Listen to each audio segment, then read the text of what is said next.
Welcome, ladies and gentlemen. I'm Stacy Trentaso, and I'm here with Nicholas Perna, who is a dueling hall artist for Opera Mississippi, and he's joining us from Jackson, Mississippi, Well, I'm in Clinton at the moment at my in home studio. Clinton, Mississippi. I'm joining you from Dresden, Germany. This is going to be a fun conversation.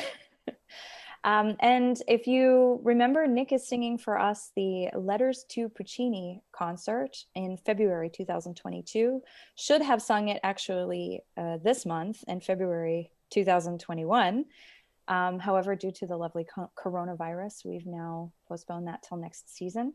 But we're here just to talk to you a little bit about that concert, share with you a little behind the scenes, and we're going to get Nick to talk about this really, really interesting concept and how it came to be. First, Nick, can you tell us a little about yourself? Tell us where you're at right now in Clinton and what you're doing currently. Sure. Actually, the show was supposed to be tonight originally. So Tonight. it's kind of interesting that we're doing this today That's because really quite the coincidence. Yeah. originally it would have actually been this evening. Yeah. Yeah, no, so myself, I am a tenor and a voice teacher. I'm a professor at Mississippi College. I am also an active researcher. I coordinate with the University of Mississippi Medical Center in a research collaborative as well. I have my own podcast called Vocal Fry, and I enjoy a nice private studio of professionals, young artists all over the world now, thanks to the internet, and live here, like I said, with my family, two kids, my wife, and we live here in Clinton. Yeah, that's the basics. Yeah, that's a lot Trying of to faces. survive an ice storm at the moment. Yeah, yeah. It's that's one thing we're going to have in common from Germany to Mississippi, strangely enough, the weather It today. looks more like Dresden today, actually, than it does like central Mississippi. Yeah. Yeah, no sunshine for you guys right now. No. That's what I'm missing the most, actually, about being over here. Mm-hmm. Um, Nick, I know we're gonna talk a lot about your concert, but I'm really interested in talking a little bit about some of the research you've been doing surrounding COVID as well, but we'll get to Sure. that in a minute. Yeah. Let's go ahead and start with the concert. So this is a really interesting concept. It's something that's a little bit different, maybe that people haven't seen before. Why don't you tell us a little bit how you found this and yeah. Yeah.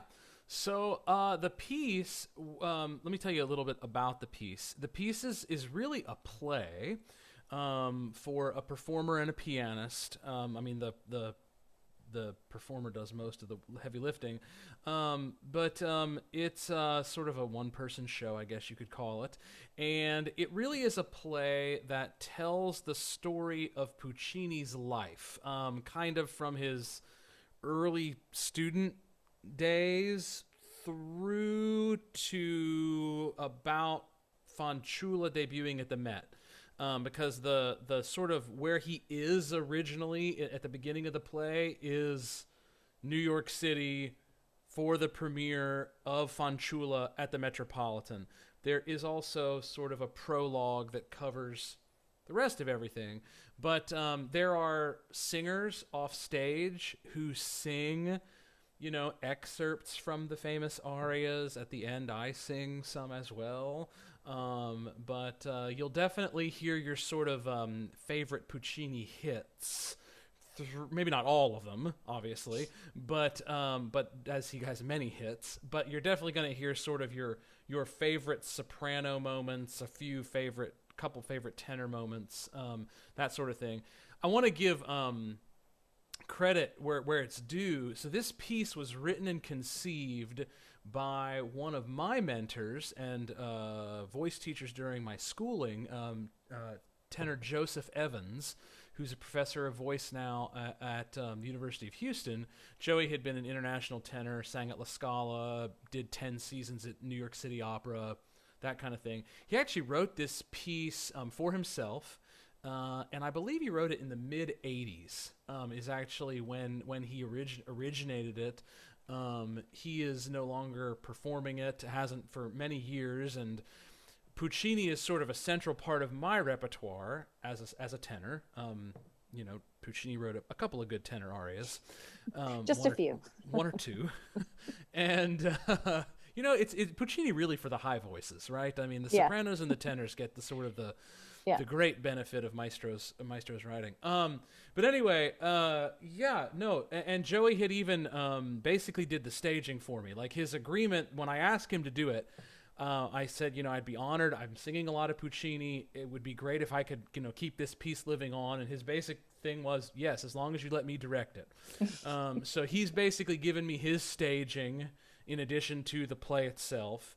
And it's a really nice. It's a really we can talk about the piece itself, but it's really really interesting. I mean, it covers a lot of great anecdotes, but also Joey did his best to really base the play on history. Hmm. It's not just a made up fictionalized tale of Puccini. Yeah. Yeah. So like when I come out as myself, just as Nick. Hmm. And then very quickly, I actually do all of my dressing and makeup, as it were, to become Puccini on stage. Hmm. And then, as the pianist actually plays the overture of some other Puccini favorites. Hmm. And we sort of go from there. And the story is told through a series of 7 letters that were sent to Puccini, and there's other information in there because he as his music does at times, he tends to wander with his thoughts sometimes. Hmm. And particularly when you look at his earlier operas, you can really sort of see his mind.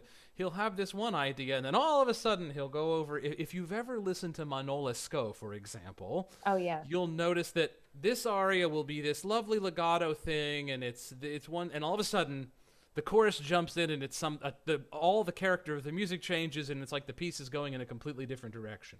Hmm. I mean, that even sort of carried through to Turandot. I mean, to be honest, Yeah. you know. Yeah. But anyway, it's told through this series of 7 letters that he gets.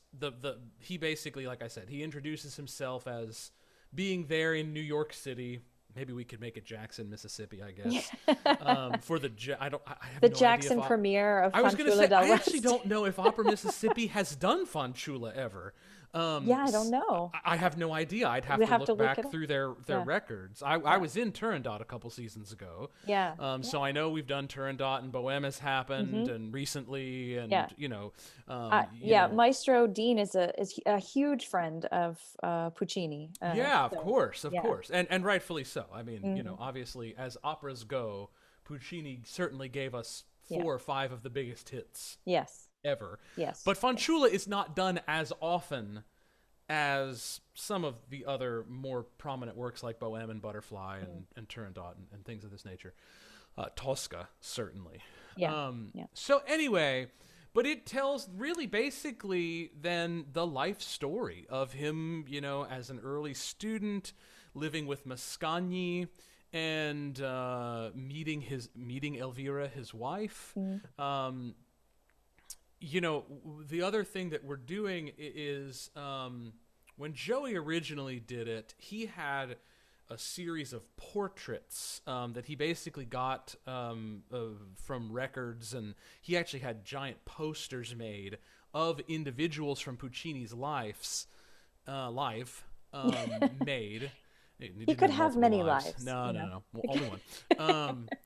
But I think we're going to do it with images. We're going to do it with projections. Yeah. But it will be nice so that we can see these portraits of the characters in his life. Like I said, Mascagni, then his wife. We end up covering some of the singers that sang for him. We, of course, hit Caruso and how he sang like 30 performances of La Boheme the first season that he was under Puccini, except he never sang the high C, not once. There, and then how he nearly got arrested in New York City. Some fun stories. It's one of the things I would say about the piece is not only is it filled with Puccini's music, but Puccini as a composer. We think of sometimes Puccini as just the composer where Mimi is dying of cholera, and Butterfly is killing herself at the end of the opera. And yet, throughout Puccini's works, they're not all tragic. There's plenty of Yeah. humor in La Boheme, Mm. and these really lighthearted moments. Let's also remember that this is the composer who wrote Gianni Schicchi. So there was clearly a sense of playfulness to him as well.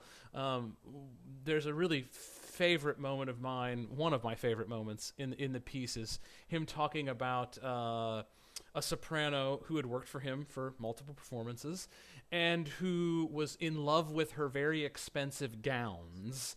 And I don't want to give it all away, but basically she had bought herself an incredibly expensive gown to sing Manon Lescaut, one for each act of the opera, brand new in Paris.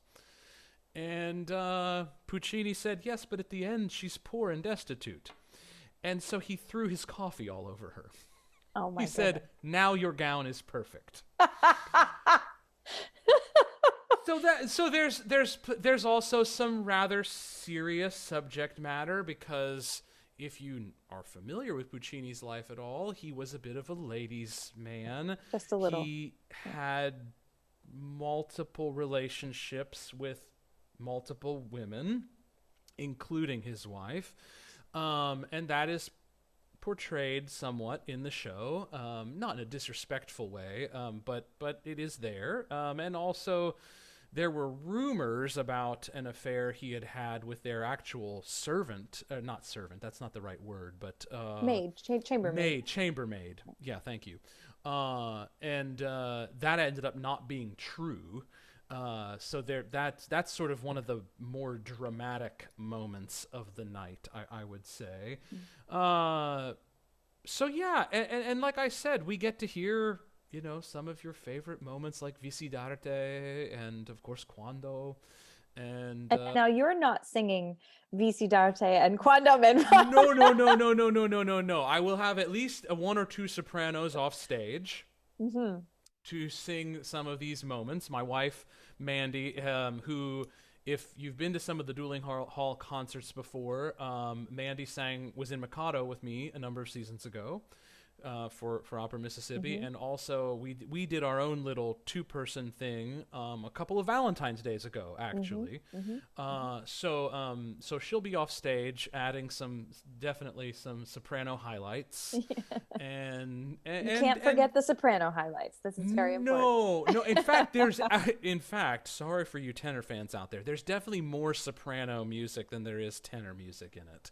Sorry to disappoint, but who knows? You might get some requests for encores at the end. I was actually just about to say we can always open the floor for encores. So yeah, so everybody, you hear that? Start writing down your encores now.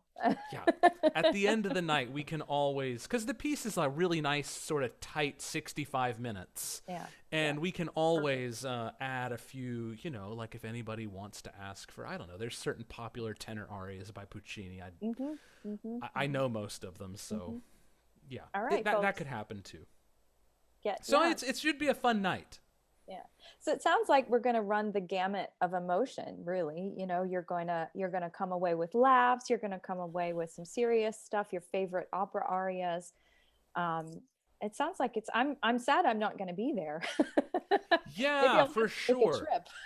For sure. No, it really is a full circle piece.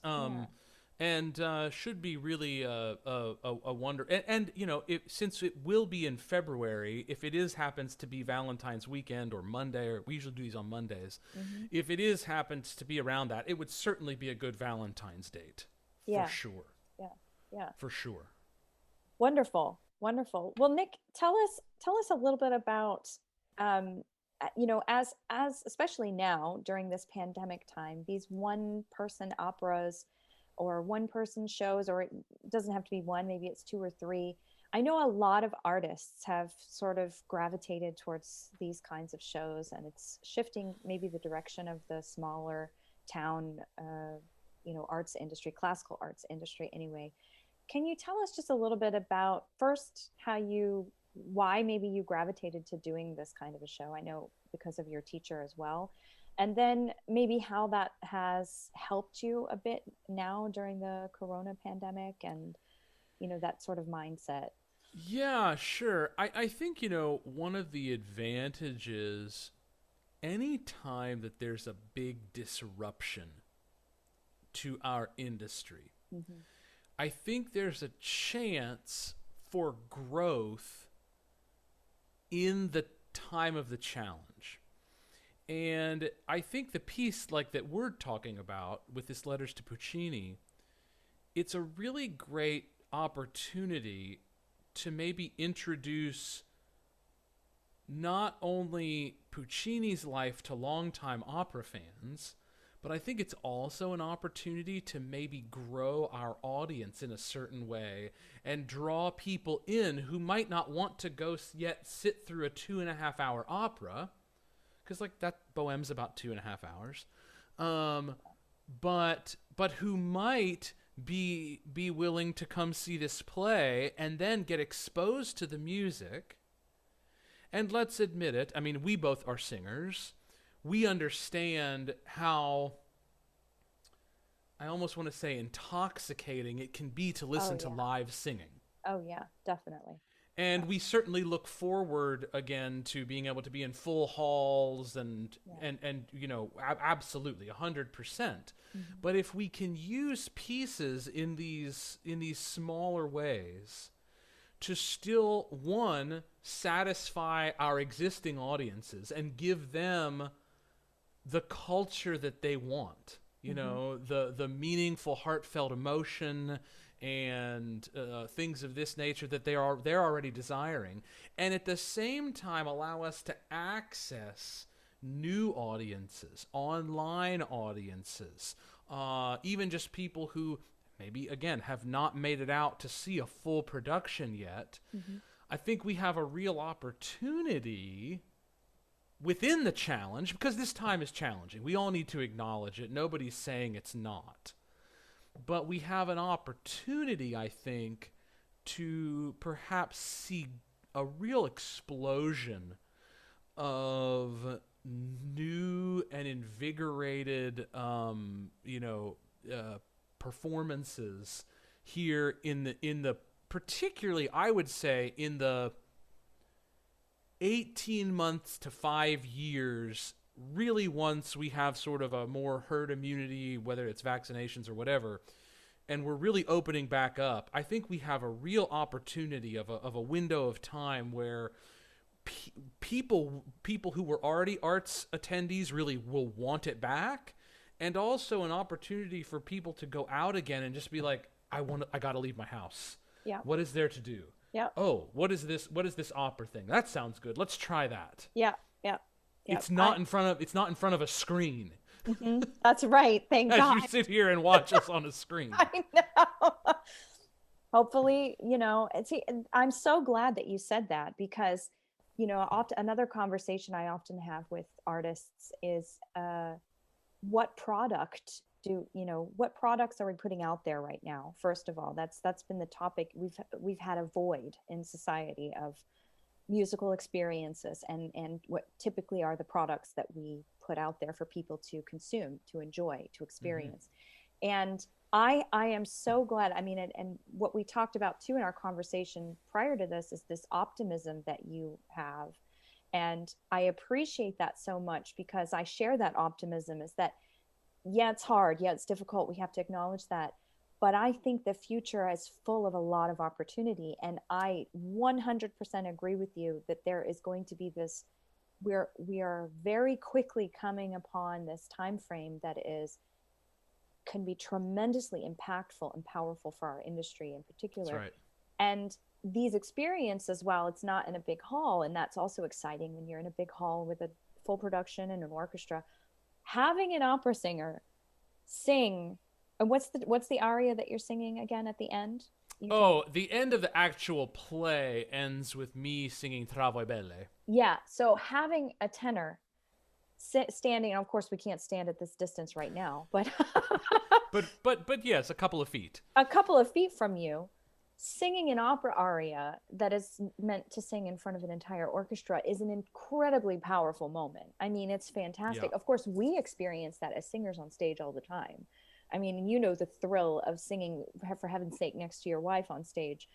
I sure. mean, it's incredible. It's incredible. And that alone is really truly impactful even without the whole shebang, That's so to right. speak. And it's an excellent, excellent way for people to just realize that opera is also accessible, and it's, you put them face to face with it. And I'm really excited that you're also very optimistic about this upcoming time frame.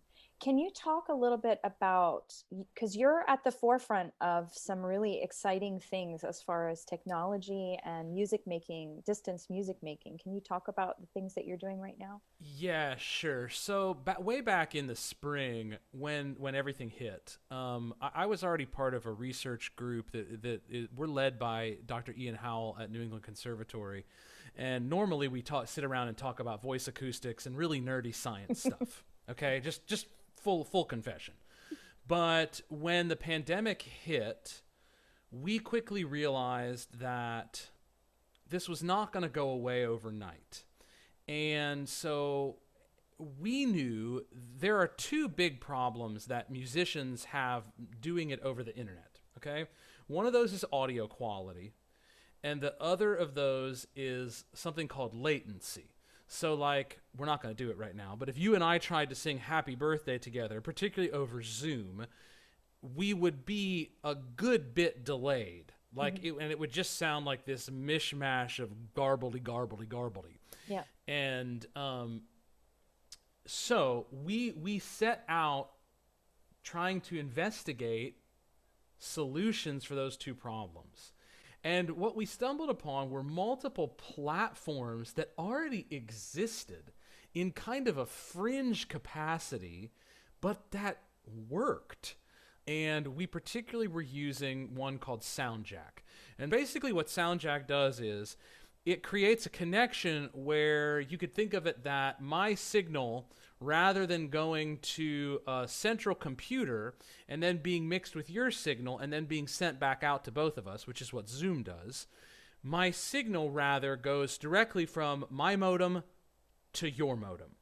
If you'd like to see the technology in action, on my YouTube channel, there are multiple videos now of Tyler Kemp, who's performing the Puccini with me next year.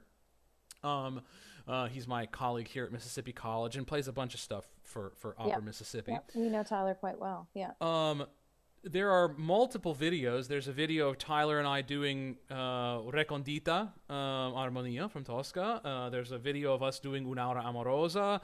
There's a video of us singing a little excerpt. We just had a rehearsal on Friday. We're recording in distanced fashion.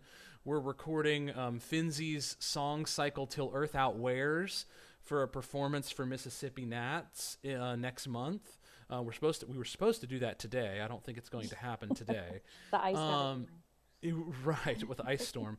But so there's a performance of me singing Jason Robert Brown, of us doing Jason Robert Brown's "She Cries" on there. Not "She Cries," the other one, "King of the World."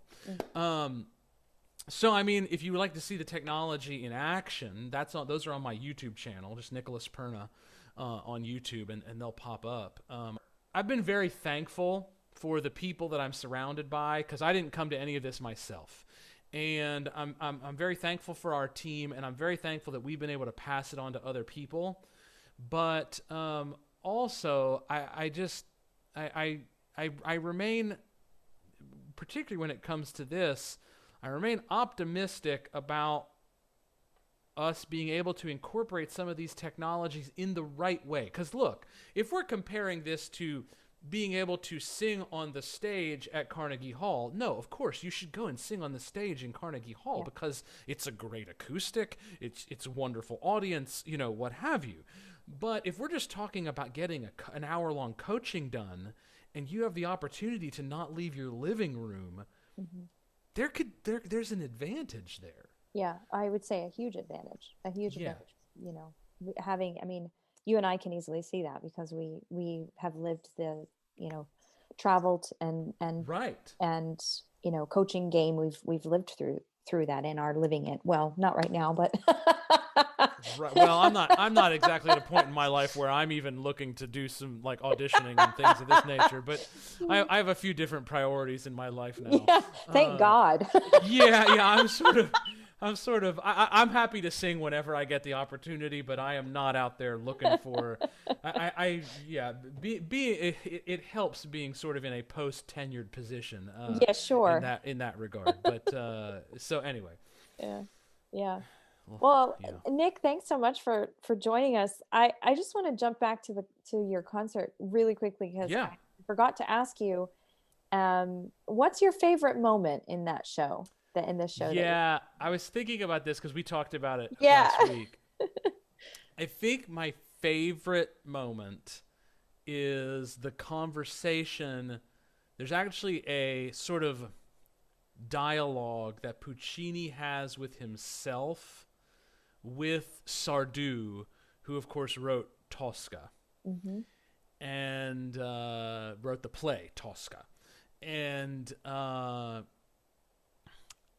I don't want to give it away, but I think that dialogue of Puccini talking to himself and then Sardou in a bad French accent is sort of my. There's some really nice moments, but that's sort of really one of my favorites is that dialogue. There's some really great stories in it. Okay. Just So leave it so there. so we get to come and hear you. And now, are you, when you're speaking as Puccini, are we hearing like an Italian accent in there as well? In fact, So yes. so we're hearing Nick as Puccini in an Italian accent with a bad French accent. I would pay to hear that. Yes. It's it's not the best. Um, Doesn't have to be. yeah, that That's what part we're is paying for. not. That part is not the best. Well, So let us, we can judge. We can judge it. We can judge that. So, yeah, it is sort of a really great. I will say honestly, one of my other favorite moments is just his entrance. I mean, so we come yeah. out and we bow as ourselves, and then I get in all the makeup and stuff, and I come out and recite all of a sudden his entire name, Mm. all Which is quite long. 7 or 8 names, Yeah, whatever it a lot of people is. don't realize that, actually. Right. Yeah, yeah, Uh, and it's actually one of my favorite. It's a great entrance. It makes for a good entrance. yeah, yeah. And I feel like there's one more thing we should just mention. You actually read some of these letters that the whole thing is named after, Yeah, right? no. I'll Yeah, actually have. I mean, I use them kind of as props. yeah. I mean, essentially, but I don't have like copies of the real manuscripts, of course. Mhm. But no, some of them are. There are excerpts of these are actual letters that Puccini himself received from. One is from a woman who there was a thing. Mhm. One is from Ricordi, his publisher, Mhm. with some reviews of productions, Yeah, things of that nature. One is a story about he wanted to buy a boat oh, in New interesting. York, and he didn't have the down payment with him in New York, and so he ended up giving. And there was someone at the Met, a patron at the Met, who wanted an autograph, and so he wrote him an autograph of, gosh, I know it's off the top of my head. I think of something of Tosca, and signed it, and he was the exact amount he needed for the down payment for the boat. Coincidence. So there's some, like I said, there's some, Good story. and we work in the other things too, also from Puccini's life. The throat cancer Yeah. gets worked in. His injury to his knee, which is why he walked with it, which actually is tied into the boat story because he injured his leg in a car accident, and then started because he liked to drive fast. Of course. As Puccini said, he liked he liked great libretti, pretty women, and fast cars. That's Uh, the maestro's life. that at least it was Puccini's. I don't know that it is for any maestros currently in the opera industry, but it was for Puccini. Yeah, You know, yeah. so anyway, so it'll be a fun night. Well, I'm really excited. I'm also a little sad that I probably won't be there to see it. Nick, thank you again so much for meeting with me Sure. today and for talking. And for all of our audiences, please mark your calendars. Valentine's Day or around Valentine's Day, February 2022. Keep your eye on our website, and we look forward to seeing you there and sharing a wonderful evening with Letters to Puccini. Nick, Thanks thanks for again. having me. You're more than welcome. Have a great night, and good luck with the ice storm. Yeah, thank you. Take care, everybody.